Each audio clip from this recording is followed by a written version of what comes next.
Hello, আমি শুভ। আজকে বিকালে হাতে একটু টাইম ছিল, তাই ভাবলাম একটু মাঠের দিকে ঘুরে আসি। দেখো, মাঠে আমি চলে এসেছি।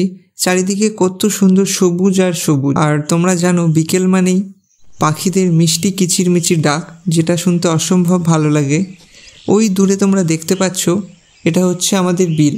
এই বিলে আমরা স্নান করতে যাই, ভীষণ মজা হয়।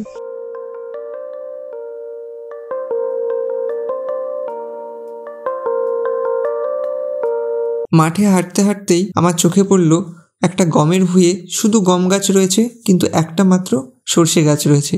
এই থেকে কি বোঝা যায়, যদি তোমার সাথে কেউ না চলতে চায়, তাহলে তুমি একাই চলো, তুমি একাই এগিয়ে যাও, তুমি নিশ্চয়ই সফল হবে। ঠিক এই গাছটার মতো হাজার হাজার গম গাছের মাঝে এ যেমন নিজের জায়গা করে নিয়েছে, তুমিও তেমনি নিজের জায়গা করে নিতে পারবে।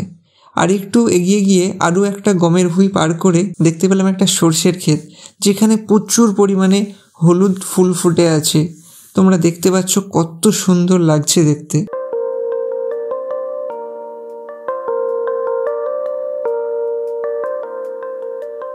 শীতকাল মানেই হলুদ সর্ষে ফুল। সারা রাতের আকাশ যখন মিঠি রোদে হাসে, সর্ষে ফুলের সুবাস তখন ভীষণ করে আসে। এই প্রাণ এই ঘ্রাণ আপন বড্ড লাগে, সর্ষে ফুলের সৌন্দর্য ঝরে কুসুম বাগে।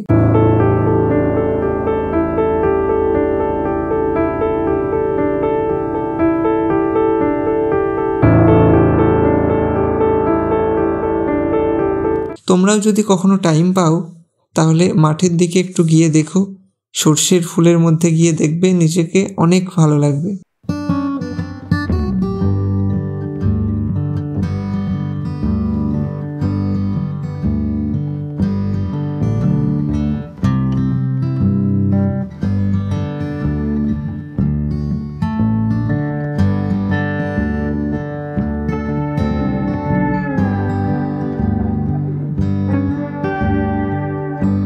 দেখো, ফুলগুলি দেখতে কত সুন্দর লাগছে। আর কিছুদিন পরে এই ফুলগুলি ঝরে যাবে এবং এখান থেকে তৈরি হবে সর্ষে।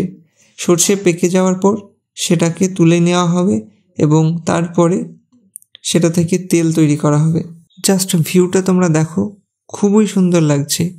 খোলা আকাশ, হলুদ সর্ষের ফুল আর ফাঁকা মাঠ, এর মাঝেই কাটিয়ে দিলাম বেশ কিছুটা সময়। বসে থাকতে থাকতেই দেখি সূর্য মামা অস্ত যায়, তাই ভাবলাম আমারও যাওয়ার সময় হয়ে এসেছে। তাই আমিও আস্তে আস্তে গুটি গুটি পায়ে বাড়ির দিকে রওনা হয়ে গেলাম।